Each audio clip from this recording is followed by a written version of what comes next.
प्रदर्शित करने के लिए क्या करेंगे, हम इन सभी संख्याओं को प्रदर्शित करने से पहले कुछ बेसिक चीजें जानेंगे। जैसे अभी तक हमने पढ़ा कि क्या पाइथागोरस प्रमेय, हम जानते थे पाइथागोरस प्रमेय क्या होता था, हम यही कि कोई ये क्या होता था कण, ये लंब, ये आधार। क्या होता था, जो कण होता था, कण का बल जो होता शेष दो भुजाओं पर बने बल के योग के बराबर, अर्थात आधार प्लस आधार का स्क्वायर प्लस लंब का स्क्वायर। इसी के बारे में हम आज कुछ चर्चा करते हैं। अगर हम अंडर रूट 2 को अर्थात अंडर रूट 2 को हम कण से प्रदर्शित करें तो अंडर रूट 2 को हम कण से प्रदर्शित करें तो हमारा आधार या लंब को अगर हम 1 मान लें, कितना मान लें 1, तो हमारा आधार क्या प्राप्त होगा, तो हम यही कहते थे अंडर रूट 2 का स्क्वायर करेंगे, आधार को मान लेते हैं x हुआ तो क्या करते हैं 1 का स्क्वायर, तो यहाँ हमारा 2 बराबर x स्क्वायर, यहाँ 1 आ जाता, अर्थात हमारा क्या प्राप्त होता था, x बराबर क्या हो जाता है 1, x बराबर हमारा क्या प्राप्त हो जाता था 1। बट लेकिन यदि हम अंडर रूट 2 के स्थान अंडर रूट 3 लिखते हैं और इसको यही संख्या रहने देते हैं तो क्या प्राप्त होता है, आधार हमारा क्या प्राप्त हो जाता है, हम चेक करते हैं अंडर रूट 3 का स्क्वायर बराबर 1 का स्क्वायर प्लस मान लेते हैं लंब का आधार का स्क्वायर, क्या प्राप्त होता है 3 बराबर 1 प्लस आधार इसका, यहाँ से आधार बराबर क्या प्राप्त होता है 3 माइनस 1, अर्थात आधार बराबर हमारा क्या प्राप्त हो जाता है अंडर रूट 2, हमें क्या प्राप्त हो जाता है अंडर रूट 2 प्राप्त हो जाता है। बट यही अगर हम अंडर रूट 3 को अंडर रूट 4 कर दें और इसको 1 रहने देते, ये तो हमारा क्या प्राप्त हो जाएगा अंडर रूट 3। बट अगर इसको हम 4 के स्थान पे 5 कर देते हैं, इसको 1 ही रहने देते हैं, तो ये हमारा क्या प्राप्त हो जाता है 4। अगर इसको हम 6 करते हैं तो ये हमारा क्या प्राप्त होता है 5। अगर इसको हम 7 कर देते हैं ये क्या प्राप्त होगा हमारा 6। अगर हम 7 का स्थान 8 कर देते हैं तो हमारा क्या प्राप्त होगा 7। अर्थात हम आपको इसे क्यों बता रहे हैं, हम आपको इसे इसलिए बता रहे हैं, आगे हम इसको हम बताते हैं क्यों हमने आपको ये बताया। यदि आपको सबसे पहले हम अंडर रूट 2 को रेखा पे प्रदर्शित करते हैं, अंडर रूट 2 को रेखा पे प्रदर्शित करते हैं। अंडर रूट 2 को रेखा पे प्रदर्शित करने के लिए सबसे पहले हम 0 से 1 के बीच में हमने क्या सीखा, यही अगर आप अंडर रूट 2 को इस प्रकार लिख सकते हैं, ये हमारा 1 प्राप्त होगा, ये हमारी, तो हमारा क्या प्राप्त हो जाता है अंडर रूट 2। हम सेम वही कॉन्सेप्ट हम इस रेखा पे लगाते हैं। सबसे पहले हम क्या प्रदर्शित करते हैं, 0 और 1 के बीच में 1 सेंटीमीटर की दूरी दे देते हैं। हम पुनः क्या करते हैं, हम 1 पे 1 सेंटीमीटर का लंब डालते हैं, कितने सेंटीमीटर का 1 सेंटीमीटर का लंब डाल देते हैं। कितने सेंटीमीटर का लंब डालने के लिए आपको पता है क्या कहते हैं, एक कहते हैं किसी रेखा के आधे से ज्यादा दूरी लेके हम इसे किसी भी बिंदु को ले लेते हैं, आधे से ज्यादा दूरी की क्या लगाते हैं 4 को 3 भागों में करके ऐसे, फिर यहाँ से यहाँ, फिर यहाँ से प्रदर्शित क्या करते हैं हम लंब खींचते थे। सेम वही कॉन्सेप्ट हम यूज करते हैं, हम 1 मीटर का लंब या अपने स्केल की सहायता से 1 मीटर की दूरी इसको खींच लेते हैं, इस रेखा पे प्रदर्शित कर देते हैं। अब क्या करते हैं 0 से मान लेते हैं ये बिंदु क्या है D या A, क्या है A, तो हम 0 से A को मिलाते हैं, तो ये हमारी ये दूरी कितनी प्राप्त होगी अंडर रूट 2, कितनी प्राप्त होगी अंडर रूट 2। अब हम अंडर 0 से A के बीच की दूरी को अपने प्रकार की सहायता से नाप लेते हैं। क्या करते हैं, अपने प्रकार की सहायता से नाप कर एक हम सर्किल खींचते हैं। क्या खींचते हैं, एक सर्किल।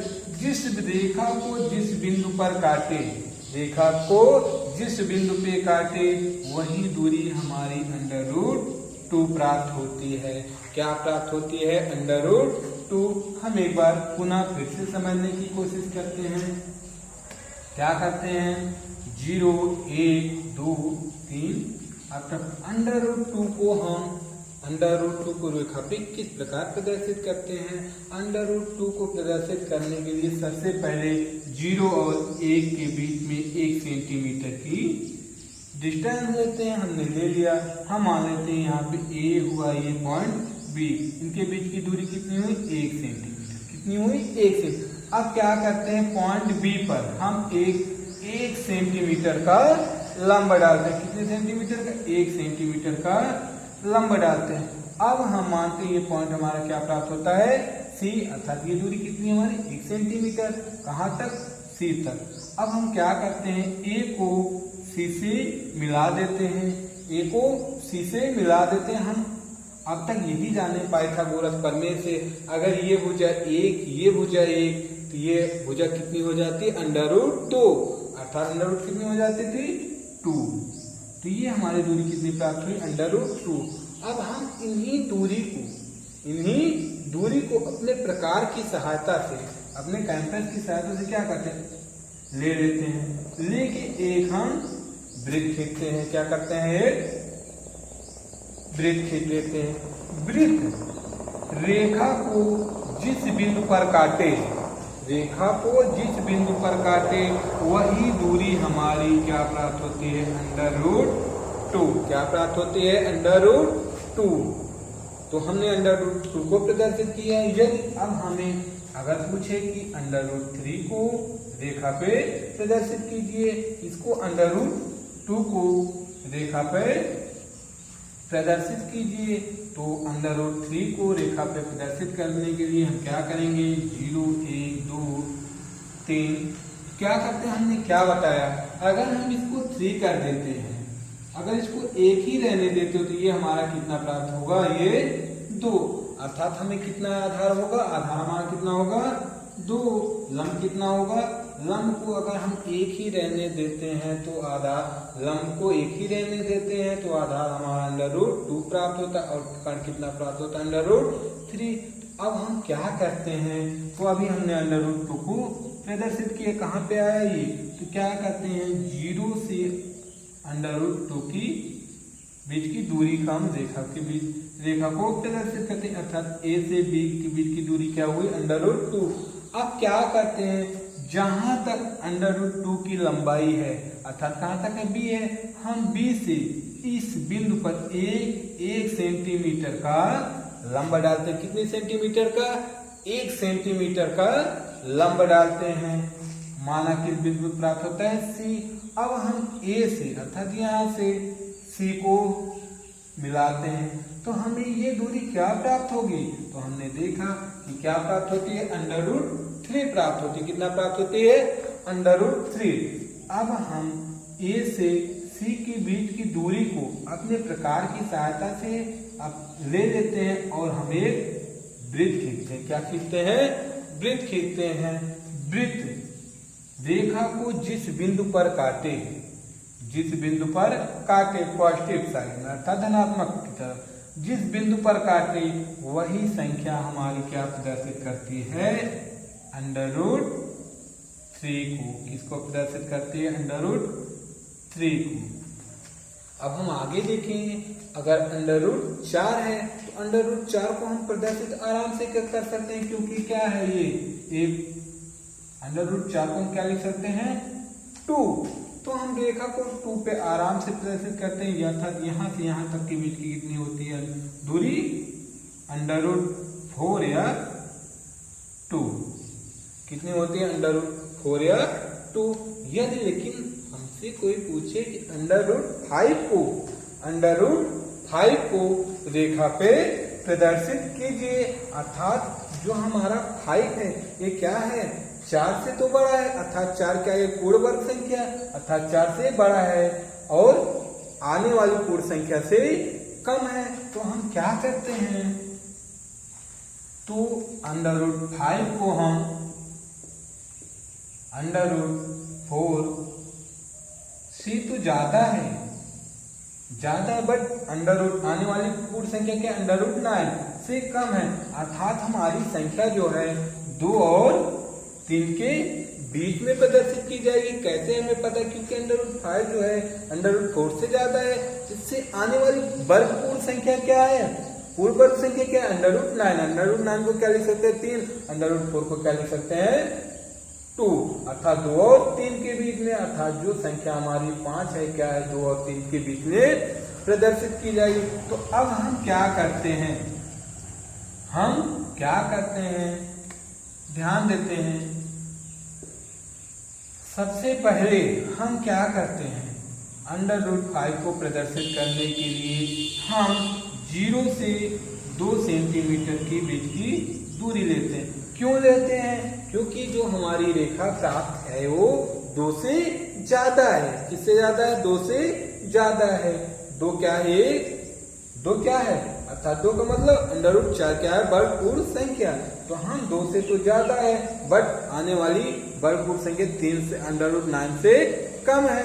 तो हम क्या करते हैं 2 सेंटीमीटर की दूरी खींचते हैं। अब हम क्या करते हैं, माना ये पॉइंट ए, ये पॉइंट बी। अब हम पॉइंट बी से 1 सेंटीमीटर का लंब डालते हैं। कितने सेंटीमीटर का, 1 सेंटीमीटर का लंब डालते हैं। अब हम ए से, मान लेते पॉइंट सी, ए से सी को मिलाते हैं तो हमें ये दूरी क्या प्राप्त होगी अंडर रूट 5। ये हमने पहले ही देखा। अगर हम इसको एक ही रहने देते हैं, अगर इसको हम 5 कर देते हैं, ये हमारी दूरी क्या प्राप्त हो जाती है 2 या अंडर रूट 4 यही प्राप्त होती है।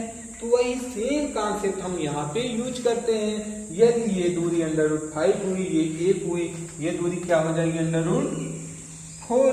कितनी हो जाएगी अंडर रूट 4। अब हम क्या करते हैं, ये दूरी कितनी प्राप्त हो गई अंडर रूट 5। अब हम ए से सी के बीच की दूरी को अपने प्रकार की सहायता से ले लेते हैं और हम एक वृत्त खींचते हैं। क्या खींचते हैं, एक वृत्त खींचते हैं। वृत्त जिस बिंदु पर काटे वही दूरी हमारी क्या हो जाती है अंडर रूट 5। क्या प्राप्त हो जाती है अंडर रूट 5। अब हम आगे इसी प्रकार से समस्त संख्याओं को रेखा पे प्रदर्शित कर सकते हैं। एक बार हम अंडर रूट पूछे कि अंडर रूट 6 को रेखा पे प्रदर्शित कीजिए या संख्या रेखा पे प्रदर्शित कीजिए। तो हम क्या करते हैं, ये तो हमें पता है दी हुई संख्या हमारी 2 से तो ज्यादा है पर 3 से कम है। ये संख्या किस बीच में प्रदर्शित की जाएगी, 2 और 3 के बीच में। कैसे हमें पता चला ये संख्या 2 और 3 के बीच पर, क्योंकि पूर्ण वर्ग संख्या 4 से तो ये ज्यादा है, पर आने वाली वर्ग पूर्ण संख्या 9 से कम है। 9 का वर्ग क्या होता है, 9 का 3 हो जाता है, 4 का क्या होता है 2, अर्थात ये संख्या 2 और 4 और 9 के बीच में है। तो ये संख्या क्या प्रदर्शित की जाएगी, 2 और 3 के बीच में प्रदर्शित की जाएगी। अब हम क्या करते हैं अंडर रूट 6 को प्रदर्शित करने के लिए, अभी हमने अंडर रूट 5 को प्रदर्शित किया। ये हमारी दूरी क्या प्राप्त होती है अंडर रूट 5। ये दूरी क्या प्राप्त होती है हमारे अंडर रूट 5। अब हम इन्हीं संख्या को अंडर रूट 5 जहां तक है, अंडर रूट 5 जहां तक है, हम मानते हैं ए से बी के बीच की दूरी कितनी है अंडर रूट 5। अब हम पॉइंट बी से, अर्थात अंडर रूट 5 से जहां तक दूरी है, अंडर रूट बी से 1 सेंटीमीटर की दूरी एक लंब डालते हैं। कितनी सेंटीमीटर का, 1 सेंटीमीटर। हम जब भी अंडर रूट में जो भी संख्याएं दी उन्हें प्रदर्शित करने के लिए जो हमारा लंब होता है एनी टाइम हमेशा 1 ही सेंटीमीटर मानकर करते हैं। कितने सेंटीमीटर मानकर, 1 सेंटीमीटर मानकर करते हैं। तब हम संख्या को, अर्थात किसी भी अंडर रूट या परिमेय संख्या या अपरिमेय संख्या को रेखा पे प्रदर्शित कर सकते हैं। अब हम क्या करते हैं, अंडर रूट 5 को, ये इतनी दूरी अंडर रूट 5 की, इतनी दूरी अंडर रूट, इतनी दूरी कितनी, 1 सेंटीमीटर, अर्थात कहाँ तक मान लेते हैं सी। अब हम ए को सी से मिलाते हैं, ए और सी को मिलाते हैं, ये दूरी हमें कितनी प्राप्त होती है 6। कैसे, हमने यही बताया। यदि हम इसको 6 मान लें, ये दूरी 1 ही रहने दें, या ये दूरी अंडर 5 मान लें, ये 1 ही रहने दें, ये हमारा कितना प्राप्त होता है 6। अंडर रूट कितना प्राप्त होता है 6। सेम वही कॉन्सेप्ट हमने यहाँ पे यूज किया।